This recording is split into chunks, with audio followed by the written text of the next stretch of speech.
अस्सलाम। Revenue laws के lecture series में ये पहला लेक्चर है। आज हम देखेंगे लैंड एक्विजिशन एक्ट 1894 और उसका ये फर्स्ट लेक्चर है। अपकमिंग जो तहसीलदार की सीट्स हैं और नायब तहसीलदार की सीट्स हैं उसकी तैयारी के लिए रेवेन्यू लॉज का पेपर बहुत इंपॉर्टेंट है। जनरल नॉलेज के पेपर में मोस्ट ऑफ द कैंडिडेट्स क्योंकि बाकी पेपर्स की तैयारी करते रहते हैं तो वो जीके की तैयारी थोड़ा बहुत कर लेते हैं, लेकिन रेवेन्यू लॉ का पेपर जो है वो एमसीक्यूज बेस्ड पेपर होता है। टेक्निकल लैंग्वेज होती है और इसमें जो कैंडिडेट ज्यादा नंबर लेता है वो लीड करके तहसीलदार नायब तहसीलदार के एग्जाम के अंदर सबकत ले जाता है और उसके ज्यादा चांस होते हैं ऐसी ऐसे कैंडिडेट के जो कि रेवेन्यू लॉज अच्छी तरह तैयार करता है। तो हम रेवेन्यू लॉज के लेक्चर की जो सीरीज स्टार्ट कर रहे हैं उसका ये पहला लेक्चर है और इसमें हम स्टार्ट कर रहे हैं लैंड एक्विजिशन एक्ट 1894 से। पहला लेक्चर है, स्टार्ट करते हैं। उम्मीद है आपको स्क्रीन विजिबल होगी। मैं इसको मजीद विजिबल बनाने की कोशिश करता हूं। रेवेन्यू लॉज फॉर पीपीएससी तहसीलदार और नायब तहसीलदार दोनों सीट्स के लिए ये लेक्चर इंपॉर्टेंट है। वो तमाम कैंडिडेट्स जो मुझे ज्वाइन कर चुके हैं नायब तहसीलदार की तैयारी के लिए वो खातिर जमा रखें कि इस लेक्चर सीरीज को यानी रेवेन्यू लॉज के जो लेक्चर्स हैं ये देखने के बाद, ये सुनने के बाद, ये समझने के बाद और इसके टेस्ट देने के बाद आपकी जो अपकमिंग तहसीलदार की सीट्स है उसका भी रेवेन्यू लॉज का पेपर 100% तैयार होगा। हम स्टार्ट कर रहे हैं लैंड एक्विजिशन एक्ट 1894 से और ये हमारा पहला लेक्चर है। इसमें हम देखेंगे part one. Revenue laws act 1894 के ऑलमोस्ट 8 पार्ट्स हैं, उसका ये पहला पार्ट है, पार्ट वन। और इसके अंदर सेक्शंस हैं, सेक्शन 1 से लेकर 3 तक। सबसे पहले हम देखते हैं इसमें कि इंट्रोडक्शन जो है कि ये एक्ट है किस चीज के बारे में। इस एक्ट से सवालात तहसीलदार के पेपर में भी आते हैं, नायब तहसीलदार के पेपर में भी आते हैं, रेवेन्यू ऑफिसर के पेपर में भी आते हैं और जो डिपार्टमेंटल रेवेन्यू एग्जामिनेशंस होते हैं यानी कि नायब तहसीलदार की जो डिपार्टमेंटल सीट्स आती हैं उसमें भी पेपर आते हैं। सबसे पहले हमें ये इस बात का पता होना चाहिए कि ये एक्ट किस चीज के साथ डील करता है। ये एक्ट को ट्रांसफर ऑफ ओनरशिप के साथ डील नहीं करता क्योंकि जमीन की कोई ट्रांसफर के बारे में बात नहीं करता। यानी जमीन की अगर कोई ओनरशिप है, जमीन का कोई मालिक है तो जमीन के इंतकाल की बात नहीं है। इंतकाल को हम रेवेन्यू लॉज की लैंग्वेज में म्यूटेशन कहते हैं। म्यूटेशन या इंतकाल। तो ये यहाँ पे जमीन का इंतकाल नहीं हो रहा होता, ओनरशिप ट्रांसफर नहीं हो रही होती, बल्कि ये जो पूरा एक्ट है लैंड एक्विजिशन एक्ट 1894 इसमें बेसिकली हम कुछ सेल की बात नहीं करते, ना ही हम इनहेरिटेंस की बात करते हैं कि कोई बंदा मर जाता है तो उससे बच्चों को जमीन विरासत में मिलती है। नो, ना तो ये एक्ट जो लैंड एक्विजिशन एक्ट 1894 है ना तो ये विरासत से ताल्लुक रखता है और ना ही इसका ताल्लुक कोई जमीन के बिकने से या ट्रांसफर ऑफ ओनरशिप से या म्यूटेशन से है, बल्कि ये एक्ट डील करता है कंपल्सरी, जरूरी अक्विजिशन यानी हासिल करना ऑफ प्राइवेट लैंड यानी कि जो लोगों की जमीन होती है by the government. Government private लोगों की जमीन अक्वायर करती है, प्रोक्योर करती है, हासिल करती है। किस पर्पज के लिए? पब्लिक पर्पज के लिए, यानी ऐसे पर्पज के लिए जिसका फायदा पब्लिक को हो। और कुछ खास केसेस में इस एक्ट के अंदर गवर्नमेंट जमीन इसलिए भी प्रोक्योर करती है या अक्वायर करती है कि उसने किसी न किसी कंपनी को जमीन देनी होती है। और जब वो जमीन पब्लिक पर्पस के लिए गवर्नमेंट लेती है या वो किसी कंपनी के लिए लेती है तो उसके लिए वो कंपनसेशन भी देती है, यानी रिवार्ड भी देती है, यानी मनी भी देती है, यानी पैसे भी देती है, यानी कि उसको कुछ उसके लिए उसके एवज कुछ ना कुछ अमाउंट भी देती है। सादा अल्फाज में जब भी गवर्नमेंट लीगली तौर पे, कानूनी तौर पे प्राइवेट लैंड को अक्वायर करती है, प्राइवेट लैंड का मतलब है जो निजी लोगों की यानी कि आम लोगों की जो कब्जे में जमीन होती है या आम लोगों की मलकियत में जो जमीन होती है, तो जब भी गवर्नमेंट प्राइवेट लैंड को अक्वायर करती है, हासिल करती है पब्लिक प्रोजेक्ट के लिए, पब्लिक पर्पस के लिए, पैसे देने के बाद यानी कंपनसेशन पे करने के बाद, तो उस वक्त ये लैंड एक्विजिशन एक्ट 1894 उस पर लागू होता है। मिसाल के तौर पे जरा देख लेते हैं। अगर मोटरवे गवर्नमेंट ने कंस्ट्रक्ट करना हो, रेलवे लाइन बिछानी हो, गवर्नमेंट ने कोई डैम डेवलप करना हो, गवर्नमेंट ने कोई सरकारी अस्पताल बनाना हो, गवर्नमेंट ने कोई यूनिवर्सिटी बनानी हो, गवर्नमेंट ने कोई पब्लिक पार्क्स बनाने हो, गवर्नमेंट ने कोई गवर्नमेंट का ऑफिस बनाना हो या गवर्नमेंट ने कोई एयरपोर्ट बनाना हो, तो गवर्नमेंट प्राइवेट लोगों से जब जमीन हासिल करेगी, अक्वायर करेगी, अटेन करेगी, प्रोक्योर करेगी आफ्टर कंपनसेशन, यानी जब पैसे देने के बाद जब वो जमीन अक्वायर करेगी तो उसको उस वक्त कौन सा एक्ट लागू होगा? यही एक्ट जो कि हम स्टार्ट कर रहे हैं, land acquisition act 1894। Acquisition acquire से निकला है हासिल करना। अब ये एक्ट ले डाउन करता है, यानी कि ये एक्ट बताता है कि जमीन कौन अक्वायर कर सकता है? गवर्नमेंट। किस प्रोसीजर के तहत गवर्नमेंट जमीन प्राइवेट लोगों से अक्वायर करती है, और कंपनसेशन कैसे डिटरमिन की जाती है कि अगर कोई जमीन गवर्नमेंट लेती है लोगों से तो कंपनसेशन डिटरमिन करनी होती है कि उनको कितने पैसे देने हैं। तो वो कंपनसेशन पैसे कहते हैं, यानी कि मुआवजा कह ले उस बंदे को जिससे जमीन हम ले लेते हैं, उसको तो नुकसान हो गया, लिहाजा उसको कंपनसेट करना होता है, उसको पैसे देने होते हैं। वो पैसे कितने देने हैं? तो वो जो कंपनसेशन की जो डिटर्मिनेशन है, अक्वायर जमीन कौन कर सकता है पहली बात, किस प्रोसीजर के तहत अक्वायर की जाएगी, और उसके बाद कंपनसेशन की जो अमाउंट है वो कैसे डिटरमिन की जाएगी, ये सारे इसी लैंड एक्विजिशन एक्ट 1894 में हम पढ़ेंगे।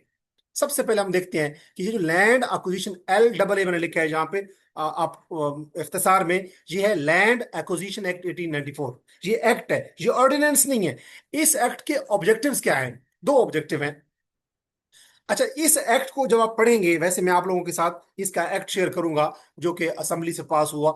उस एक्ट के अंदर इस हर एक्ट का पहले एक प्रियम्बल होता है।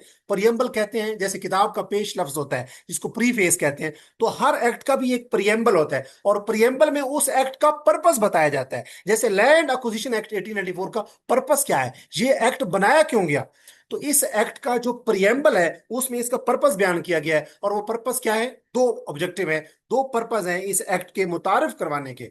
लैंड एक्विजिशन एक्ट 1894 के मुतारिफ करवाने के दो ऑब्जेक्टिव हैं, दो गोल हैं, दो पर्पसेज हैं, दो ऑब्जेक्टिव हैं। वो कौन से हैं? पहला ऑब्जेक्टिव ये है कि लैंड एक्विजिशन एक्ट 1894 इसलिए मुतारिफ करवाया गया ताकि जमीन जब अक्वायर की जाए पब्लिक पर्पस के लिए या कंपनीज के लिए, जब गवर्नमेंट परमिशन देती है कि जस्ट कंपनी के लिए जमीन अक्वायर की जाए, तो पब्लिक पर्पस के लिए जब जमीन अक्वायर की जाती है या किसी कंपनी के लिए, याद रखें कोई प्राइवेट कंपनी नहीं बल्कि वो कंपनी जो परमिटेड बाय लॉ हो, यानी जिसकी कानून इजाजत देता हो, यानी गवर्नमेंट जिसकी ऊपर अप्रूवल दे दे, तो जब जमीन पब्लिक पर्पस के लिए या किसी रजिस्टर्ड कंपनी के लिए अक्वायर की जाती है, गवर्नमेंट जब अक्वायर करती है, तो उसके लिए ये एक्ट मुतारफ करवाया गया।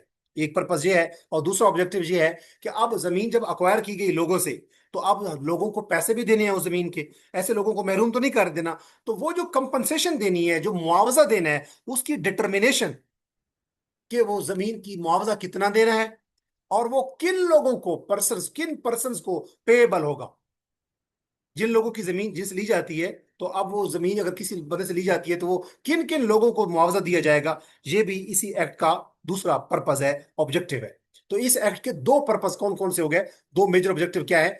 अक्विजिशन ऑफ लैंड, चाहे वो पब्लिक पर्पस के लिए है या कंपनी के लिए है, और दूसरा गोल इसका या पर्पस या ऑब्जेक्टिव क्या है इस लैंड एक्विजिशन एक्ट 1894 का, कि कंपनसेशन की डिटर्मिनेशन, यानी वो जो मुआवजा देना है, जो जब पब्लिक पर्पस के लिए जमीन गवर्नमेंट ने ले ली या कंपनी के लिए ले ली, तो वो जो मुआवजा देना है वो कितना होगा, उसकी डिटर्मिनेशन, उसकी कैलकुलेशन, वो भी इसी गवर्नमेंट लैंड एक्विजिशन एक्ट 1894 का ऑब्जेक्टिव है।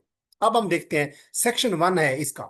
सेक्शन 1 है 1894 जो एक्ट है, इसका सेक्शन 1 में शॉर्ट टाइटल दिया गया है, एक्सटेंड दी गई है कि ये एक्ट कहां कहां तक लागू है, और कमेंसमेंट जी कि ये एक्ट कहां कब शुरू होगा। कमेंसमेंट कहते हैं बिगिनिंग को, स्टार्ट को। इसका टाइटल है, इस एक्ट को या इस लॉ को कहते हैं द लैंड एक्विजिशन एक्ट 1894। याद रखिएगा ये एक्ट है, ऑर्डिनेंस नहीं है। एक्सटेंड कहां तक ये लागू है? पूरा पाकिस्तान के ऊपर ये एक्ट लागू है, किसी एक प्रोविंस पे नहीं। लैंड एक्विजिशन एक्ट 1894 पूरे पाकिस्तान पे लागू है, ये इसकी हद है। एक्सटेंड हद को कहते हैं। और कमेंसमेंट, ये एक्ट कब स्टार्ट हुआ? This the land acquisition act 1894 came into force, यानी नाफिजुल अमल हुआ ये 1 मार्च 1894 से। याद रखें कि ये एक्ट वैसे अनेक्ट किया गया, पास किया गया 3 फेब 1894 को, लेकिन ये एक्ट इन्फोर्स किया गया, यानी किस डेट से ये नाफिजुल अमल है या किस डेट से ये स्टार्ट हुआ? 1 मार्च 1894। ये एक्ट पास कब हुआ? 3 फेब, ये फरवरी की 3 तारीख थी 1894। और ये एक्ट स्टार्ट कब हुआ, इस ये इन्फोर्स कब से हुआ, नाफिजुल अमल कब हुआ? विद इफेक्ट फ्रॉम 1 मार्च 1894। तो ये इस एक्ट का जो पहला सेक्शन है, जिसमें इसका टाइटल, इसकी एक्सटेंट और इसकी कमेंसमेंट हमने पढ़ ली। अब हम पढ़ते हैं सेक्शन 3। सेक्शन 3 के अंदर डेफिनेशंस हैं, याद रखें। लैंड एक्विजिशन एक्ट 1894 का जो एक्ट है, उसका जो सेक्शन 3 है, उसमें डेफिनेशन दी गई है। उसमें पहली डेफिनेशन, अच्छा याद रखें, किसी भी एक्ट के अंदर जो डेफिनेशन का सेक्शन है वो बड़ा इंपॉर्टेंट होता है, उसी में से ही ज्यादातर एमसीक्यूज आते हैं। अब इस एक्ट के अंदर जो सेक्शन 3 है, उसके अंदर सबसे पहले लैंड को डिफाइन किया गया है। लैंड से मुराद सबसे पहले तो लैंड इटसेल्फ है, यानी कि लैंड से मुराद पहली बात तो यह है कि लैंड, जमीन खुद खुद आप है। और दूसरा, लैंड से मुराद वो तमाम बेनिफिट्स या फायदे या यूटिलिटीज भी हैं जो जमीन से हम अखज करते हैं, डिराइव करते हैं। मिसाल के तौर पे, जमीन से हम जमीन से अगर एक बंदे के पास जमीन है तो उसके पास राइट ऑफ इरिगेशन भी है, वो उस पर खेती बाड़ी कर सकता है, ये भी फायदा फायदा हुआ। ये भी जमीन है। राइट टू कलेक्ट मिनरल, उस जमीन से मिनरल्स हैं, अगर वो निकालने का जो हक है जिस बंदे की जमीन है, तो ये भी जमीन ही हुई। मिनरल्स भी उस जमीन का ही, लैंड का ही पार्ट है। और राइट टू रिसीव रेंट, अगर वो जमीन वो किसी को और देता है कि आप इसको इस्तेमाल करें और वो रेंट लेता है, तो वो रेंट क्या है? वो भी जमीन ही है, यानी लैंड ही है। उसके बाद अगर कोई एग्रीकल्चर बेनिफिट्स, कमात, खेती बाड़ी, कोई चना गंदम कुछ भी वो उगाता है, तो उसके एग्रीकल्चर बेनिफिट जितने भी वो लेता है, तो वो भी क्या है? वो लैंड की ही डेफिनेशन में आता है। और तीसरी बात, लैंड से मुराद, जैसे मैंने पहले कहा, लैंड इटसेल्फ, फिर जितने भी बेनिफिट लैंड से हुए वो, और फिर तीसरी चीज लैंड से मुराद वो तमाम चीजें जो जमीन के साथ अटैच हैं। मिसाल के तौर पे, जमीन के ऊपर कोई बिल्डिंग अटैच है, वो भी जमीन है। जमीन के ऊपर कोई दरख्त उगे हुए हैं परमानेंटली जो अटैच हैं, वो भी जमीन ही है, लैंड ही है जनी। उसके बाद जमीन के ऊपर कोई कुआं है, तो वो भी जमीन के अंदर गाड़ा हुआ है, वो भी जमीन का परमानेंट पार्ट है, तो वो भी लैंड ही है। और जमीन में कोई ट्यूबवेल है, जो उसमें कोई बाउंड्री वाल है, जमीन के ऊपर जिस जो जमीन है उसमें कोई बाउंड्री वाल है, कोई दीवार है, बाउंड्री वाल है, तो वो भी जमीन ही है। तो लैंड की डेफिनेशन में लैंड इटसेल्फ, उससे जितने भी बेनिफिट होते हैं और उस जमीन के साथ जितनी जुड़ी हुई चीजें हैं, सारी जो चीजें, ये क्या है? लैंड की डेफिनेशन में आता है। मिसाल, देयरफॉर हम कह सकते हैं कि जब भी गवर्नमेंट जमीन को अक्वायर करती है, तो उसके सारे परमानेंट अटैचमेंट उस लैंड की, उसके साथ जो परमानेंट जो चीजें अटैच होती हैं, वो सारी चीजें भी लैंड में ही शामिल होती हैं। मिसाल के तौर पे हम मिसाल लेते हैं कि गवर्नमेंट 20 कनाल जमीन अक्वायर करती है। अब उस लैंड के ऊपर एक फार्म हाउस भी है, उस लैंड के ऊपर एक ट्यूबवेल भी है, उसके ऊपर एक बाउंड्री वॉल भी खड़ी हुई है, और उसमें ऑर्चर्ड भी है कोई। तो इसका मतलब ये है कि ये सारी चीजें लैंड एक्विजिशन एक्ट 1894 के तहत, जो जमीन के ऊपर जितनी भी चीजें हैं, ये भी लैंड ही तस्वर होगी। समझ आ गई होगी आपको। उसके बाद अब सवाल ये उठता है कि क्या लैंड से मुराद बिल्डिंग्स भी है? यस। क्या लैंड से मुराद तमाम परमानेंट स्ट्रक्चर जो जमीन पे खड़े हैं वो भी हैं? यस। अब नेक्स्ट क्वेश्चन है, डेफिनेशन है, जो सेक्शन 3 के अंदर जो डेफिनेशन दी गई है, उसमें एक और इंपॉर्टेंट डेफिनेशन जो आपको पता होना चाहिए, वो है पर्सन इंटरेस्टेड। अब पर्सन इंटरेस्टेड से मुराद है वो ऐसा शख्स जिसको कोई इंटरेस्ट हो कंपनसेशन में। कंपनसेशन से मुराद मुआवजा। अब गवर्नमेंट जब जमीन अक्वायर करेगी, तो जिन लोगों से अक्वायर करेगी उनको पैसे देगी, मुआवजा देगी, रेम्युनरेशन देगी, पैसे देगी, कंपनसेट करेगी उनको। अब हर वो शख्स जो उस कंपनसेशन में दिलचस्पी रखता है, इंटरेस्ट रखता है, वो पर्सन इंटरेस्टेड है। और ये एक्ट जो है, लैंड एक्विजिशन एक्ट 1894, ये सिर्फ ओनर की बात नहीं करता। जरूरी नहीं है कि अगर कोई एक जमीन है, मैं उसका मालिक हूं, तो मैं ही इंटरेस्टेड हूं। नो, और लोग भी हो सकते हैं जो कह सकते हैं कि हमें इस जो कंपनसेशन मुआवजा मिल रहा है, उसमें हमें भी, हमारा भी मुआवजा शामिल है। मिसाल के तौर पे, हर वो शख्स, सादा अल्फाज में, हर वो शख्स जो मुआवजे में दिलचस्पी रखता है, वो पर्सन इंटरेस्टेड है। मिसाल के तौर पे, अगर एक जमीन का मालिक है, वो तो दिलचस्पी रखेगा कि उसकी जमीन अगर गवर्नमेंट अक्वायर करती है। इसके अलावा अगर उस जमीन के 2 मालिक हैं, 3 मालिक हैं, तो दूसरे मालिक होंगे को ओनर, तो उस मालिक के साथ बाकी जो मालकान होंगे, वो भी इंटरेस्ट रखेंगे कि हमें भी मुआवजा मिले। अब अगर वो जमीन किसी मालिक ने बैंक को दे रखी है और कोई कर्जा ले रखा है, तो जो, अगर वो जमीन आप गवर्नमेंट बैंक के पास है, तो बैंक क्या होगा? मोर्टगेजी होगा। तो अब वो जो मोर्टगेजी है वो भी इंटरेस्टेड है, क्योंकि जमीन तो उसके नाम पे पड़ी है। इसी तरह अगर कोई टेनेंट है, एक, मैं अगर जमीन का मालिक हूं और मैंने जमीन किसी मजारे को दे रखी है, अब वो मजारे काश्त कर रहा है, मजारे मुझे रेंट पे कर रहा होगा। अब अगर वो जो गवर्नमेंट है, वो जो जमीन है, वो गवर्नमेंट अक्वायर कर ले, तो मुजारे भी कहेगा कि मुझे कंपनसेशन दी जाए, क्योंकि मैं तो मजारे हूं, मैं तो रेंट पे कर रहा हूं। इसी तरीके से ईजमेंट होल्डर, हर वो शख्स ईजमेंट होल्डर का मतलब यही है कि हर वो शख्स जिसकी कोई राइट है, जिसका कोई लीगल राइट है उस जमीन में, कोई दिलचस्पी है, जिसका कोई क्लेम है उसके ऊपर, तो हर शख्स जो ओनर हो, जो टेनेंट हो, जो मोर्टगेजी हो, जो को ओनर हो, जो ईजमेंट होल्डर हो, जिसका कोई राइट हो, लीगल राइट हो उस जमीन के ऊपर, क्लेम हो, इसी तरह हर वो शख्स जिसका कोई लीगल क्लेम होगा कंपनसेशन में, वो क्या होगा? Person interested.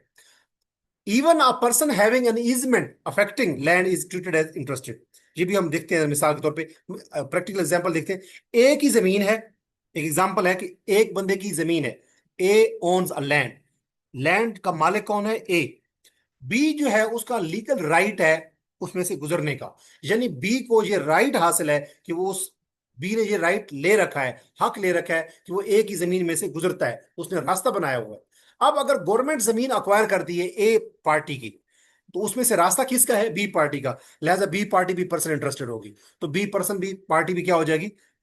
ए, मैं ए पार्टी हूं, मेरी ये लैंड है, इसमें से एक बी पार्टी है, उसका रास्ता गुजरने का राइट है, राइट ऑफ पैसेज है। अब अगर ये जमीन गवर्नमेंट अक्वायर करती है तो बी का राइट था इसमें से गुजरने का, लिहाजा वो पार्टी भी कह सकती है कि मेरा राइट इन्फ्रिंज हुआ है, अब मेरा राइट खत्म होने जा रहा है, लिहाजा मैं भी इंटरेस्टेड हूं कंपनसेशन में। तो अब पर्सन इंटरेस्टेड का जो स्कोप है ये ओनर से वाइड क्यों है? इसलिए क्योंकि जब कंपनसेशन दी जाती है तो वो तमाम उन लोगों को दी जानी चाहिए जिनका कोई ना कोई लीगल राइट है, या जिनका राइट इन्फ्रिंज होता है, मुतासर होता है। अब इसी तरीके से लैंड एक्विजिशन एक्ट 1894 का जो सेक्शन 3 है, जो डेफिनेशन पे मुश्तमिल है, उसमें एक तीसरी डेफिनेशन है जो बड़ी इंपॉर्टेंट है, वो है कलेक्टर की। कलेक्टर से मुराद है वो कलेक्टर जो कि किसी डिस्ट्रिक्ट का कलेक्टर हो और जिसको अपॉइंट किया गया हो पंजाब लैंड रेवेन्यू एक्ट 1967 के तहत। याद रखें, कलेक्टर से मुराद डिस्ट्रिक्ट कलेक्टर है इस एक्ट के मुताबिक। लैंड एक्विजिशन एक्ट 1894 के मुताबिक कलेक्टर से मुराद है डिस्ट्रिक्ट कलेक्टर। और याद रखें, रेवेन्यू लॉ की लैंग्वेज में कलेक्टर से मुराद होता है जिसको डीसी कहते हैं, जो डिप्टी कमिश्नर होता है उसी को कलेक्टर कहते हैं। रेवेन्यू लॉ की लैंग्वेज में उसको डीसी को डिप्टी कमिश्नर नहीं कहते, बल्कि क्या कहते हैं? District collector. यानी डीसी, डिप्टी कलेक्टर नहीं कहेंगे, डिस्ट्रिक्ट कलेक्टर कहेंगे।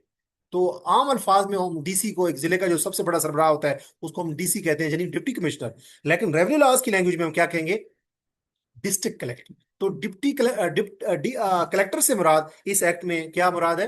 कलेक्टर से मुराद है डिस्ट्रिक्ट कलेक्टर। और डिस्ट्रिक्ट कलेक्टर की से मुराद क्या होता है? वो डिस्ट्रिक्ट कलेक्टर जो कि अपॉइंट किया जाता है पंजाब लैंड रेवेन्यू एक्ट 1967 के तहत। और याद रखें, ये जो कलेक्टर होता है इसमें हर वो ऑफिसर शामिल है जिसको बोर्ड ऑफ रेवेन्यू कलेक्टर बनाए, या जिसको कमिश्नर कलेक्टर बनाए। अब जरा देखिए, रेवेन्यू लॉ के अंदर सबसे पहले एक पटवारी होता है, पटवारी के ऊपर कानून गो होता है, कानून गो के ऊपर नायब तहसीलदार होता है, नायब तहसीलदार के ऊपर तहसीलदार होता है, तहसीलदार के ऊपर असिस्टेंट कमिश्नर होता है, असिस्टेंट कमिश्नर के ऊपर डिप्टी कमिश्नर होता है, जिसको कलेक्टर कहते हैं, उसके ऊपर कमिश्नर होता है, और कमिश्नर के ऊपर क्या होता है? Board of revenue. अब ये जो हमने बात की है कि पटवारी, कानून गो, नायब तहसीलदार, तहसीलदार, असिस्टेंट कमिश्नर, ये एक तहसील में बैठा होता है, और उसके ऊपर होता है डिप्टी कमिश्नर। वो जो डिप्टी कमिश्नर होता है वो डिस्ट्रिक्ट में बैठा होता है, उसी को क्या कहते हैं? कलेक्टर। अब कलेक्टर के ऊपर कौन होता है? कमिश्नर, जो डिवीजन में बैठा होता है। तो ये जो कमिश्नर होता है, अगर वो किसी को कलेक्टर तैनात करे, या बोर्ड ऑफ रेवेन्यू किसी को कलेक्टर तैनात करे, तो उससे मुराद क्या होता है? कलेक्टर। अब कलेक्टर की डेफिनेशन में हमने क्या पढ़ा कि कलेक्टर से मुराद वो कलेक्टर है जो पंजाब लैंड रेवेन्यू एक्ट 1967 के तहत तैनात हो, जो जिसको डिस्ट्रिक्ट कलेक्टर कहते हैं बेसिकली। और वो या तो बोर्ड ऑफ रेवेन्यू कलेक्टर को तैनात करेगा, या कमिश्नर जो डिवीजन में बैठा होता है वो कलेक्टर को तैनात करता है। अब याद रखें, कलेक्टर से मुराद है principal revenue officer responsible for acquisition proceeding. यानी इस लाइन से मुराद ये है कि एक डिस्ट्रिक्ट के अंदर सबसे बड़ी अथॉरिटी कौन होती है? डीसी। डीसी को से मुराद क्या होता है? डिस्ट्रिक्ट कलेक्टर या डिप्टी कमिश्नर जिसे कहते हैं आम अल्फाज में, रेवेन्यू लैंग्वेज में उसे क्या कहते हैं? District collector. अब एक डिस्ट्रिक्ट का जो डिस्ट्रिक्ट कलेक्टर होता है, जिसको सादा अल्फाज में कलेक्टर कहते हैं, उस डिस्ट्रिक्ट के अंदर जब भी गवर्नमेंट जमीन अक्वायर करेगी पब्लिक पर्पस के लिए या कंपनी के लिए, तो कलेक्टर वुड बी रिस्पॉन्सिबल तमाम मामलात के लिए। वो प्रिंसिपल, लेकिन बड़ा जो ऑफिसर होगा रेवेन्यू का एक डिस्ट्रिक्ट के अंदर, जो उस जिले के अंदर जब गवर्नमेंट जमीन अक्वायर कर रही होगी किसी पर्पस के लिए भी, रोड के लिए, स्कूल के लिए, हॉस्पिटल के लिए, मोटरवे के लिए, एयरपोर्ट के लिए, या किसी भी पब्लिक पर्पस के लिए, या किसी रजिस्टर्ड कंपनी के लिए गवर्नमेंट जमीन अक्वायर कर रही होगी किसी भी जिला में, जिला लिया, मियांवाली, खुशाब, बक्कर, रहीमजर खान, बावलपुर, रावलपिंडी, गुजरांवाला, ये कोई भी डिस्ट्रिक्ट है, तो किसी भी डिस्ट्रिक्ट के अंदर जो सबसे बड़ा ऑफिसर होता है वो कौन होता है? डीसी, जिसको डिस्ट्रिक्ट कलेक्टर कहते हैं या खाली कलेक्टर कहते हैं, तो वो जो कलेक्टर है दैट ही इज रिस्पॉन्सिबल, ही और she is responsible for land acquisition proceedings. Proceeding कहते हैं मामलात को, कि जमीन जब भी उस जिले के अंदर अक्वायर कर रही होगी गवर्नमेंट, तो collector would be responsible for this whole process mean land acquisition process. अब बात करते हैं इसी सेक्शन 3 के अंदर एक और डेफिनेशन है, और वो है कमिश्नर की। कमिश्नर से मुराद है एक डिवीजन का कमिश्नर। एक तहसील के अंदर होता है एसी, एक डिस्ट्रिक्ट के अंदर होता है डिस्ट्रिक्ट कलेक्टर जिनके कलेक्टर, और एक डिवीजन में के अंदर कौन होता है, कमिश्नर। तो कमिश्नर का मतलब है किसी डिवीजन का कमिश्नर, और वो कौन अपॉइंट करता है, वो भी पंजाब लैंड रेवेन्यू एक्ट 1967 के तहत अपॉइंट किया जाता है। जैसे हमने कहा कि कलेक्टर भी पंजाब लैंड रेवेन्यू एक्ट 1967 के तहत अपॉइंट किया जाता है, इसी तरीके से अब कलेक्टर होता है एक डिस्ट्रिक्ट में तैनात किया जाता है, और जो कमिश्नर होता है वो एक डिवीजन में। जैसे सरगोदा डिवीजन है, अब इसमें 4 डिस्ट्रिक्ट हैं, सरगोदा खुद डिस्ट्रिक्ट है, मियांवाली डिस्ट्रिक्ट है, बखर डिस्ट्रिक्ट है, और खुशाब डिस्ट्रिक्ट है। ये 4 डिस्ट्रिक्ट हैं। अगर हम बात करें डेरा गाजी खान डिवीजन की, तो उसमें राजनपुर डिस्ट्रिक्ट है, डेरा गाजी खान खुद डिस्ट्रिक्ट है, मुजफ्फरगढ़ डिस्ट्रिक्ट है, और लिया डिस्ट्रिक्ट है। अब ये 4 डिस्ट्रिक्ट मिलकर क्या बनाते हैं, डेरा गाजी खान डिवीजन। तो डेरा गाजी खान डिवीजन में सबसे बड़ा अफसर कौन होगा, कमिश्नर। और जो डेरा गाजी खान डिस्ट्रिक्ट है, जो मुजफ्फरगढ़ डिस्ट्रिक्ट है, जो लिया डिस्ट्रिक्ट है, और जो राजनपुर डिस्ट्रिक्ट है, हर डिस्ट्रिक्ट के अंदर सबसे बड़ा अफसर कौन होगा, डीसी, जिसको डिस्ट्रिक्ट कलेक्टर कहते हैं या जिसको कलेक्टर कहते हैं। तो चाहे कलेक्टर हो या कमिश्नर हो, collector mean district collector, commissioner mean commissioner of division. तो चाहे डिवीजन के अंदर बैठा हुआ कमिश्नर हो, चाहे डिस्ट्रिक्ट में बैठा हुआ कलेक्टर हो, इन दोनों की तैनाती किस एक्ट के तहत होती है, Punjab land revenue act 1967। Hopefully समझ आ गई होगी अब। तो अब याद रखें, इस एक्ट के मुताबिक यानी लैंड एक्विजिशन एक्ट 1894 जो हम पढ़ रहे हैं, इसका सेक्शन जो 3 है जिसमें डेफिनेशन दी गई है, उन डेफिनेशन में सेक्शन 3 में जो कमिश्नर की डेफिनेशन है, उस कमिश्नर की डेफिनेशन में एडिशनल कमिश्नर भी शामिल होता है। यानी कमिश्नर से मुराद एडिशनल कमिश्नर भी होता है। एडिशनल कमिश्नर कौन होगा, जो कमिश्नर के साथ उसको उसको असिस्ट करता है। एडिशनल उससे नीचे होता है लेकिन उसको असिस्ट करता है। जब कमिश्नर नहीं बैठा होता तो एडिशनल कमिश्नर उसकी जगह पे काम कर रहा होता है। कभी आप लोगों ने सुना होगा एडीसीआर, एडीसीजी। अब एडीसीआर, वो जो सी आर से मुराद रेवेन्यू है, एडीसी जी, जी से मुराद जनरल है, वो एडीसी से मुराद है additional deputy commissioner. ADCR, additional deputy commissioner revenue, ADCG additional deputy commissioner general. अब एक डिस्ट्रिक्ट के अंदर एक कमिश्नर भी होते हैं, सॉरी, एक डिवीजन के अंदर, सॉरी, एक डिवीजन के अंदर एक कमिश्नर बैठा होता है। अब उस कमिश्नर के साथ एक क्या होता है, एडिशनल कमिश्नर। तो वो एडिशनल कमिश्नर रेवेन्यू का भी हो सकता है, वो जनरल भी हो सकता है। तो इसी तरीके से एक डिस्ट्रिक्ट के अंदर कौन बैठा होता है, कलेक्टर। उस कलेक्टर के साथ एडिशनल कलेक्टर भी होता है, वो रेवेन्यू का भी हो सकता है, जनरल भी हो सकता है। तो इसी तरीके से इस एक्ट के अंदर जो कमिश्नर से मुराद है, एडिशनल कमिश्नर भी इससे मुराद है। अब कोर्ट, इस एक्ट के में जो सेक्शन 3 है उसमें कोर्ट की डेफिनेशन भी दी गई है, और कोर्ट से मुराद है principal civil court of original jurisdiction. यानी कोर्ट से मुराद है प्रिंसिपल, यानी कि बुनियादी, main, civil court, criminal court नहीं, सिविल कोर्ट, जिसमें दीवानी मामलात होते हैं, यानी कि जिसमें आम मामलात होते हैं, लोगों के सिविल मामलात होते हैं, फौजदारी मामलात नहीं होते। तो कोर्ट से मुराद है सिविल कोर्ट ओरिजिनल जुरिस्डिक्शन की, यानी कि उसका अपना, जहां पे उसका जो दायरा कार हो। अब इसमें कोर्ट में एडिशनल डिस्ट्रिक्ट जज भी शामिल होता है, और कोर्ट से मुराद इसमें सिविल जज भी शामिल होता है। याद रखिएगा ये बात कि लैंड एक्विजिशन एक्ट 1894 के मुताबिक जो कोर्ट की डेफिनेशन है उसमें सिविल कोर्ट मुराद है, और उस कोर्ट में एडिशनल डिस्ट्रिक्ट जज भी शामिल हो सकता है, उसमें सिविल जज भी शामिल हो सकता है। और याद रखिएगा कि ये जो रेवेन्यू की अथॉरिटीज हैं, जैसे रेवेन्यू ऑफिसर है, जैसे तहसीलदार है, जैसे एसी है, जैसे कलेक्टर है, जैसे कमिश्नर है, जैसे मेंबर बोर्ड ऑफ रेवेन्यू है, इनकी अपनी अदालतें होती हैं। तो जो कलेक्टर होता है एक डिस्ट्रिक्ट के अंदर बैठा होता है, उसको आपने कोर्ट नहीं समझना। कलेक्टर का काम होता है इंतजामी मामलात को संभालना। कोर्ट से मुराद क्या है, सिविल कोर्ट। लिहाजा कलेक्टर को आपने कोर्ट नहीं समझना। अगरचे कलेक्टर की अपनी कोर्ट होती है, अगरचे एसी की अपनी कोर्ट होती है, अगरचे तहसीलदार की अपनी कोर्ट होती है, अगरचे कमिश्नर की अपनी कोर्ट होती है, लेकिन ये जो कोर्ट का वर्ड है इस लैंड एक्विजिशन एक्ट 1894 में, उस कोर्ट से मुराद कलेक्टर नहीं है, उस कोर्ट से मुराद सिविल कोर्ट है। हाँ, उसमें एडिशनल डिस्ट्रिक्ट जज और उसमें सिविल जज शामिल हो सकते हैं। वो तो आपको पता ही है कि सिविल कोर्ट जो होती है उसमें एडिशनल डिस्ट्रिक्ट जज भी बैठा होता है, उसमें सिविल जज भी बैठा होता है। अब हम बात करते हैं कंपनी, कंपनी की भी डेफिनेशन इसमें इस एक्ट में शामिल है। सेक्शन 3 जो है वो डेफिनेशन पे मुश्तमिल है। उसमें कंपनी की डेफिनेशन क्या है? Registered companies. और कंपनी से मुराद रजिस्टर्ड सोसाइटी भी हो सकता है, और कंपनी से मुराद रजिस्टर्ड कोऑपरेटिव सोसाइटी भी हो सकता है। तो लैंड एक्विजिशन एक्ट 1894 का जो सेक्शन 3 है जिसमें डेफिनेशंस दी गई हैं, उसमें कंपनी की डेफिनेशन में रजिस्टर्ड कंपनीज या रजिस्टर्ड सोसाइटीज या रजिस्टर्ड कोऑपरेटिव सोसाइटीज शामिल।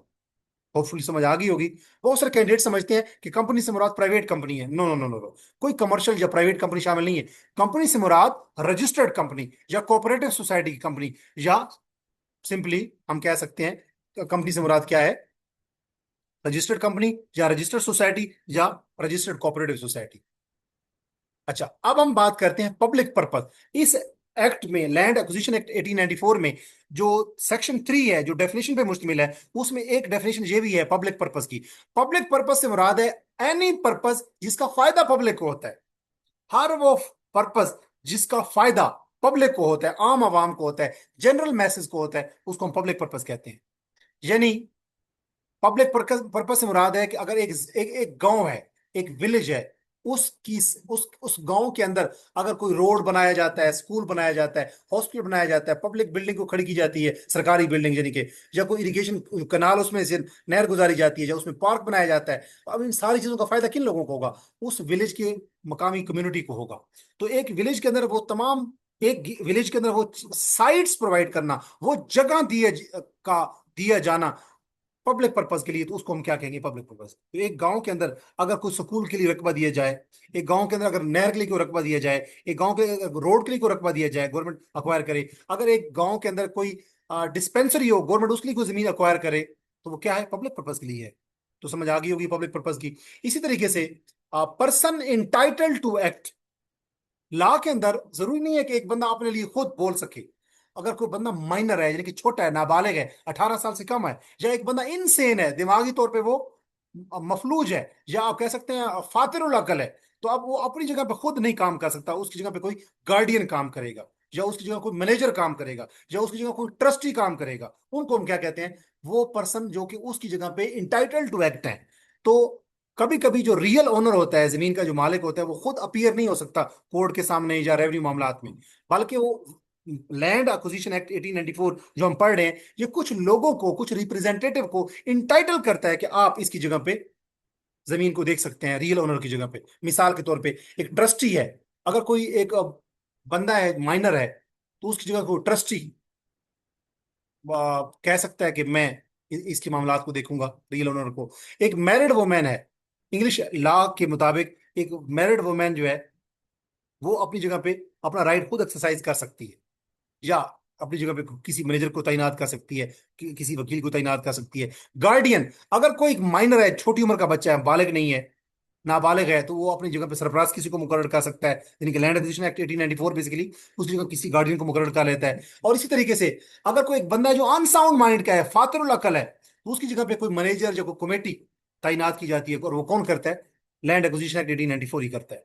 तो वो तमाम लोग, कमेटी, को मैनेजर, को गार्डियन, को मैरिड वुमेन या ट्रस्टी, ये सारे क्या है?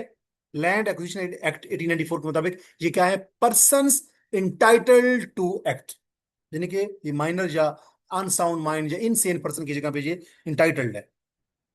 अब इंपॉर्टेंट प्रोविजन क्या है कि एक रिप्रेजेंटेटिव जो है, वो वो एक्ट नहीं कर सकता खुद किसी और की जगह पे, अगर उसकी अपनी इंटरेस्ट जो है, वो जिस बंदे का उसने की जगह पे उसने गार्डियनशिप करनी हो, जिस बंदे की जगह पे उसने ये काम करना हो, अगर उसकी अपनी राइट, अपना जो उसका इंटरेस्ट है, वो उस जिस शख्स के लिए उसने रिप्रेजेंट करना हो उसके एडवर्स हो, उसके अगेंस्ट हो। फॉर एग्जाम्पल मैं हूं, और मुझे एक माइनर, एक छोटी उम्र का बच्चा है, उसकी जमीन के लिए मैं इंटाइटल्ड हूं कि मैं उसकी जगह पे काम कर सकता हूं, लेकिन मैं खुद दिलचस्पी रखता हूं कि वो जो माइनर की जमीन है उसमें मेरी इंटरेस्ट भी है, मैं चाहता हूं ये जमीन मेरी हो, लिहाजा मैं उस शख्स माइनर का कभी भी गार्डियन या ट्रस्टी या मैनेजर या कमेटी या इंटाइटल्ड टू एक्ट उसकी जगह पे नहीं हो सकता। लिहाजा अगर कोई ऐसा बंदा, ऐसा रिप्रेजेंटेटिव जो किसी और बंदे के लिए इंटाइटल्ड टू एक्ट हो, नहीं कि उसकी जगह पे उसका गार्डियन मुकर्रर हो सकता हो, लेकिन उसकी अपनी भी दिलचस्पी हो उस जमीन के अंदर, प्रॉपर्टी के अंदर, तो वो इंटाइटल्ड टू एक्ट गवर्नमेंट उसको मुकर्रर नहीं करेगी। मिसाल के तौर पे एक गार्डियन जो है, वो क्लेम करता है अगेंस्ट अ माइनर, एक गार्डियन है खुद बंदा, तो वो ऐसा जो गार्डियन है वो उस माइनर की जगह इंटाइटल टू एक्ट नहीं हो सकता, यानी उसका ऐसा गार्डियन जो उस जमीन के ऊपर खुद नजर रखता हो कि उसकी दिलचस्पी भी हो, तो वो उस माइनर के लिए रिप्रेजेंटेटिव नहीं हो सकता, लीगल रिप्रेजेंटेटिव नहीं हो सकता।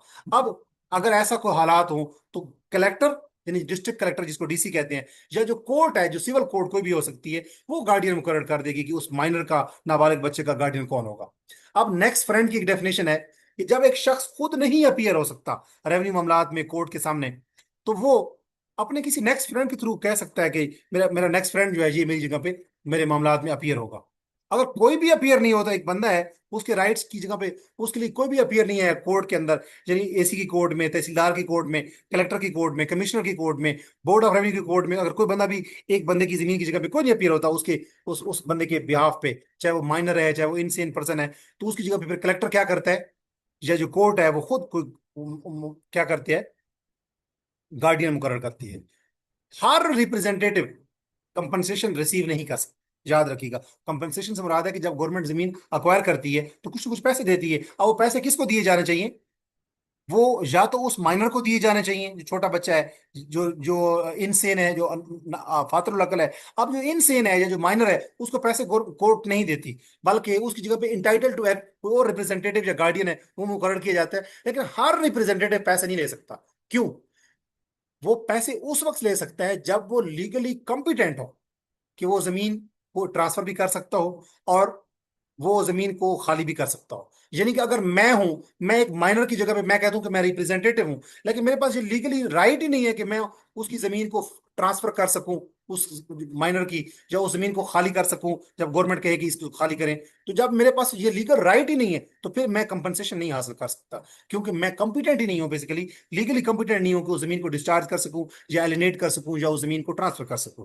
तो हर वो रिप्रेजेंटेटिव जो जमीन को ट्रांसफर कर सकता है माइनर की बिहाफ पे या इनसेन पर्सन के बिहाफ पे, वही जो है कंपनसेशन ले सकता है।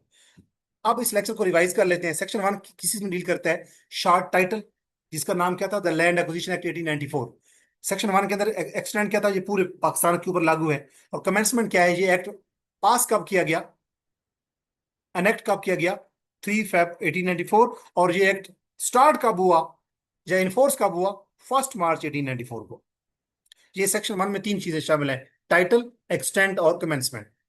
और सेक्शन 2 में हमने क्या पढ़ा, ये सेक्शन 2 जो है ये रिपील हो गया है, यानी कि ये मतरूक हो गई है, खत्म कर दिया, हजफ कर दिया गया है। सेक्शन 2 इसमें इंपॉर्टेंट नहीं है, आप लोगों ने नहीं देखना। सेक्शन 3 जो है लैंड एक्विजिशन 1894 का, उसमें इंपॉर्टेंट डेफिनेशंस हैं। जरा इंपॉर्टेंट डेफिनेशन बार बार दोबारा देख लेते हैं कि लैंड से मुराद वो तमाम जमीन खुद, और जमीन में जो परमानेंट जो अटैचमेंट है या उससे जो बेनिफिट हासिल होते हैं, एग्रीकल्चर बेनिफिट जो कोई भी मिनरल्स वगैरह ब्ला ब्ला, वो सब लैंड है। पर्सन इंटरेस्टेड से मुराद ये है हर वो शख्स जो कंपनसेशन में हक रखता हो, मुआवजे में हक रखता हो, इंटरेस्ट रखता हो। और कलेक्टर से मुराद है वो कलेक्टर जो कि land Punjab land revenue act 1967 के तहत अपॉइंट हो। कमिश्नर से मुराद एडिशनल कमिश्नर भी होता है, और ये भी Punjab land revenue act 1890, Punjab land revenue act 1967 के तहत अपॉइंट होता है। इसी तरीके से कोर्ट से मुराद है principal civil court of original jurisdiction, यानी कि जिसकी अपना दायरा अख्तियार हो। और कोर्ट अब कंपनी से मुराद है रजिस्टर्ड कंपनी, या कंपनी से मुराद है रजिस्टर्ड कोऑपरेटिव सोसाइटी। इसी तरीके से ट्रस्टी या गार्डियन या रिप्रेजेंटेटिव जो हैं वो एक्ट कर सकते हैं किसी माइनर की जगह पे या इनसेन पर्सन की जगह पे, और उनको क्या कहते हैं, पर्संस इंटाइटल टू एक्ट। अब कुछ इंपॉर्टेंट मिसकंसेप्शन है, उनसे आपने बचना है। लैंड से मुराद सिर्फ एग्रीकल्चर लैंड नहीं है। अगर लैंड से मुराद ये लिखा हुआ हो किसी एमसीक्यूज में कि land mean only agriculture land, no. Land से मुराद उसमें परमानेंट अटैचमेंट्स भी और उसके जितने बेनिफिट्स भी होते हैं, सारी लैंड। इसी तरीके से सिर्फ ओनर ही क्लेम नहीं कर सकता कंपनसेशन, बल्कि टेनेंट, को ओनर, उसके अंदर जो मोर्टगेजी है, या इस तरीके से जो बाकी लोग हैं, जो ईजमेंट होल्डर। और कलेक्टर्स कभी कोर्ट, इस एक्ट के मुताबिक, यानी कि लैंड एक्विजिशन एक्ट 1894 के मुताबिक, जो सेक्शन 3 है इसका, उसमें जो डेफिनेशन दी गई है उसमें कोर्ट से मुराद कलेक्टर नहीं है। अगरचे कलेक्टर की अपनी कोर्ट होती है, लेकिन कोर्ट से क्या मुराद है, सिविल कोर्ट, जिसमें एडिशनल सिविल जज भी हो सकता है और एडिशनल जज भी हो सकता है। अब कमिश्नर से क्या मुराद है, कमिश्नर में, कमिश्नर कभी कभी अगर ये लिखा हुआ हो किसी एमसीक्यूज में कि commissioner exclude additional commissioner, no. Commissioner में एडिशनल कमिश्नर भी शामिल होता है। चल ये बात गलत है कि कमिश्नर को में एडिशनल कमिश्नर शामिल नहीं होता। इसी तरीके से कंपनी का मतलब प्राइवेट कंपनी होता है, नो। कंपनी का मतलब प्राइवेट कंपनी नहीं है। Company mean registered company, registered society, registered cooperative society. और अगर ये कहा जाए कि हर गार्डियन जो है वो कंपनसेशन रिसीव कर सकता है, नो, सिर्फ वो गार्डियन, वो रिप्रेजेंटेटिव कंपनसेशन रिसीव कर सकता है गवर्नमेंट से जो लीगली कॉम्पिटेंट हो कि वो जमीन को ट्रांसफर भी कर सकता हो और जमीन को खाली भी कर सकता हो। अगर अगर वो कॉम्पिटेंट नहीं है तो वो कंपनसेशन रिसीव नहीं कर सकता। अब कुछ एमसीक्यूज देख लेते हैं। लैंड एक्विजिशन एक्ट 1890 जो 4 है, ये कब एक्ट एनेक्ट किया गया, यानी ये कब, किस साल में मुनाफिज अमल हुआ? तो ये बेसिकली 1894 में। ये एक्ट किस डेट से केम इनटू फोर्स, किस एक्ट को ये नाफिज अमल हुआ?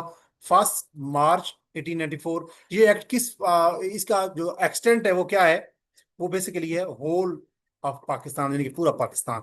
उसके बाद इस एक्ट का मेन पर्पस क्या है? इस एक्ट का मेन पर्पस है acquisition of land for public purpose and compensation, उसकी कंपनसेशन डिटरमिन करना। लैंड से क्या मुराद है? लैंड से मुराद है वो तमाम बिल्डिंग जो जमीन के साथ परमानेंटली अटैच हो। उसके बाद अगर हम बात करें पर्सन इंटरेस्टेड से क्या मुराद है? पर्सन इंटरेस्टेड से मुराद है any person having interest in compensation, जो मुआवजे में दिलचस्पी रखता हो। और ईजमेंट होल्डर से क्या मुराद है? पर्सन इंटरेस्टेड, एक जमीन है उसमें जो इंटरेस्टेड पर्सन होगा, जिसका उसमें राइट है, ये जो उसमें इंटरेस्टेड है, उसको ईजमेंट होल्डर कहते हैं। कलेक्टर से क्या, कलेक्टर का कौन अपॉइंट करता है? Collector is appointed by Punjab land revenue act 1967।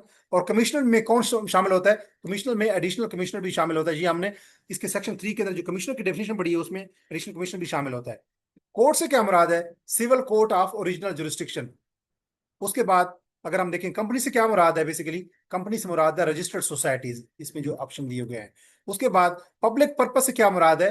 Public purpose से मुराद है विलेज साइट्स वेयर नोटिफाइड। अगर गवर्नमेंट की कुछ किसी गांव की कुछ जमीनें, साइट्स कहते हैं जगह को, अगर वो नोटिफाई कर दी, गवर्नमेंट नोटिफाई कर दे कि ये जमीनें जो है ये इन लोगों के लिए हैं, गांव के लोगों के लिए हैं, वहां पे जो है अस्पताल बनाना हो या कोई भी काम करना हो, तो पब्लिक पर्पस में विलेज साइट्स इन्वॉल्व शामिल होती हैं, जिनको गवर्नमेंट नोटिफाई कर देती है कि ये जमीनें इस गांव के लोगों के लिए हैं, कि वहां स्कूल बनेगा, रोड बनेगा, या कोई कोई भी पब्लिक बिल्डिंग बनेगी।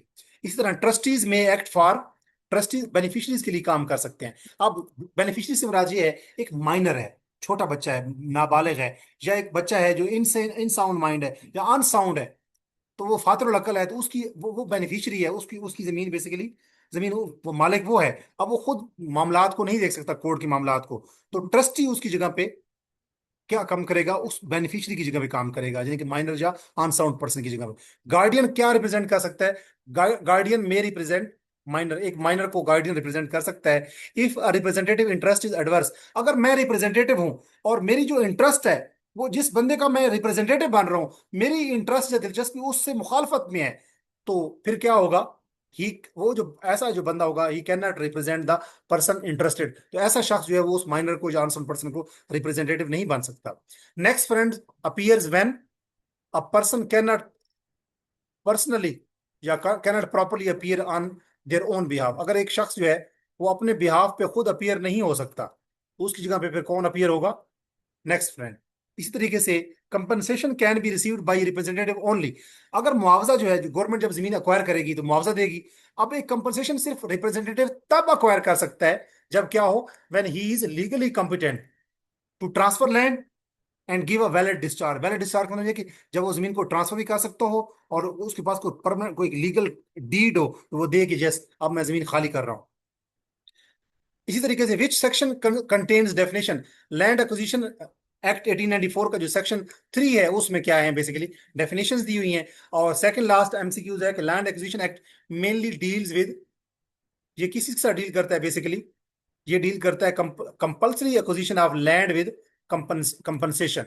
यानी कंपल्सरी का मतलब है लाजमी तौर पे जब गवर्नमेंट अक्वायर कर लेती, गवर्नमेंट कहती है कि हमें रोड के लिए, स्कूल के लिए, डिस्पेंसरी के लिए, या पुल किसी पब्लिक ऑफिस के लिए, या एयरपोर्ट के लिए, या रेलवे के लिए हमें लाजमी तौर पे जो जमीन चाहिए, तो वो जमीन जब गवर्नमेंट अक्वायर करती है कंपल्सरी और साथ कंपनसेट भी करती है, तो ये इसका क्या है? बेसिकली लैंड एक्विजिशन एक्ट इसी चीज के साथ डील करता है। और आखिरी एमसीक्यूज है कि विच स्टेटमेंट इज करेक्ट? इसमें से ये जो स्टेटमेंट है करेक्ट है कि लैंड इंक्लूड्स परमानेंट अटैचमेंट्स